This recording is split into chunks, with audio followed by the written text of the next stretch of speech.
Bonjour à toutes et à tous, j'espère que vous allez bien aujourd'hui. Alors on se retrouve pour un tutoriel Luminar Neo.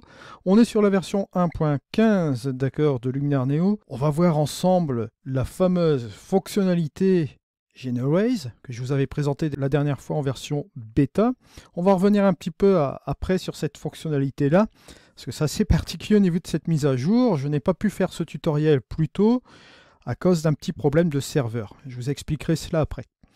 Alors, dans cette mise à jour, il vous faut le Creative Pass ou l'abonnement de Luminar Neo, bien sûr, hein, l'abonnement pro, pour obtenir ces nouvelles fonctionnalités du nouveau Luminar Neo. Petite précision, ce ne sont pas des extensions, d'accord? Le Generaise, comme le Studio Light, comme le Néon, ces fonctionnalités, ces nouveaux outils font partie intégrante du nouveau Luminar Neo. Pour ceux qui possèdent Luminar Neo sans le Creative Pass, ne vous inquiétez pas, vous avez toujours des mises à jour, dont celle-ci. Vous n'aurez pas les Generaise, mais vous aurez les correctifs de bugs et vous aurez aussi également, bien évidemment, l'ajout des nouveaux boîtiers. Là, ici, on va se rendre directement dans la fonctionnalité de Generaise. Alors, je vous explique aussi la petite subtilité que j'ai eue aussi, un petit peu comme chacun d'entre vous aussi également, je suppose. Lorsque j'ai fait la mise à jour, sachez que normalement, lorsque vous appliquez cet outil qui est Generaise, vous contactez les serveurs de Skyloom pour appliquer la nouvelle fonctionnalité de Generaise, c'est-à-dire pour appliquer les nouvelles textures qui vont s'appliquer directement dans votre image, d'accord? Donc il y a une analyse qui est faite de votre image, bien sûr elle n'est pas conservée sur leur serveur, mais en contrepartie, il leur faut donner du contenu aussi pour vous mettre du nouveau contenu dans votre image.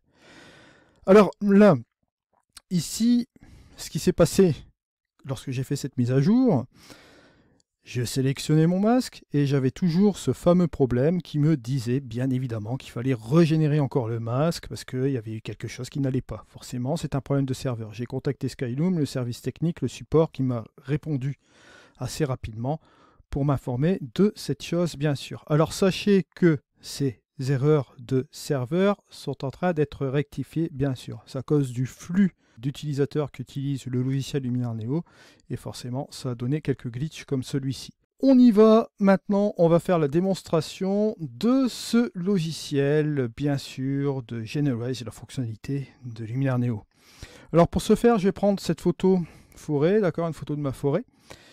Ce que je vais faire, c'est appliquer mon pack de presets, les forêts enchantées. On va appliquer le Light Shift Color pour gagner du temps. Voilà, juste comme ceci. Je vais rester comme cela. Une photo qui a été prise au 50 mm. Ce que je peux faire, c'est aller dans mon module édition, bien sûr, aller dans mes modifications, dans mon développement RAW et m'assurer que je vais cocher mes optiques ici. On ne verra pas de correction de distorsion puisque ça a été fait en 51 mm, bien sûr. N'hésitez pas à aller voir sur le Marketplace si vous voulez obtenir mes pré-réglages pour Luminar Neo. Vous pouvez vous rendre dans le lien affilié dans la description de cette vidéo aussi également. Vous avez la possibilité d'attribuer un coupon code pour obtenir une réduction supplémentaire. Et si vous voulez obtenir aussi une réduction supplémentaire pour le Creative Pass, etc., vous avez toujours ce coupon code. Alors, je me rends ici dans mon catalogue. Et là, vous voyez qu'on a notre image ici. Alors, où allons-nous trouver notre gomme générative? On va la retrouver ici, juste au-dessus des extensions que vous voyez là. Alors, toujours, la chose que je tenais à vous dire, ce n'est pas une extension, la gomme générative. C'est un outil de Luminar Neo. Il vous faut le Creative Pass, mais ça n'a rien à voir avec les extensions. Les extensions sont complètement à part. Bien sûr, ce sont des extensions proprement dites, des espèces de plugins, on va dire, qui vont venir s'ajouter à Luminar Neo si vous le souhaitez, de choses additionnelles, optionnelles, bien sûr. La gomme générative, on va cliquer une fois dessus, et là, nous voilà ici, dans notre image, comme vous le voyez là. Alors bien sûr, là, ce qu'on va faire, je vais m'amuser en premier lieu à voir ici les petites branches qu'on voit là, enfin les deux troncs qu'on a ici à l'arrière.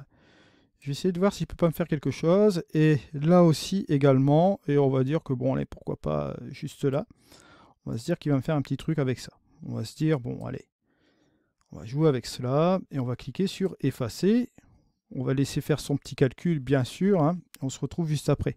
Voilà, voilà le résultat qu'on a eu, vous voyez, en effaçant l'espèce de branchage.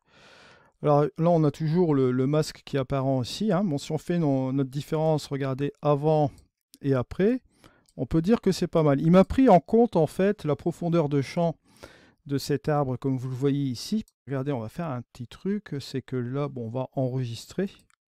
Donc vous voyez ici, hop, il nous a généré un TIFF, comme vous le voyez là, avec les modifications qui ont été faites avec le GeneRaise. Donc moi, dans tous les cas, je vous remercie de m'avoir suivi. On se retrouve dans une prochaine vidéo. C'était Eddy. Allez, ciao!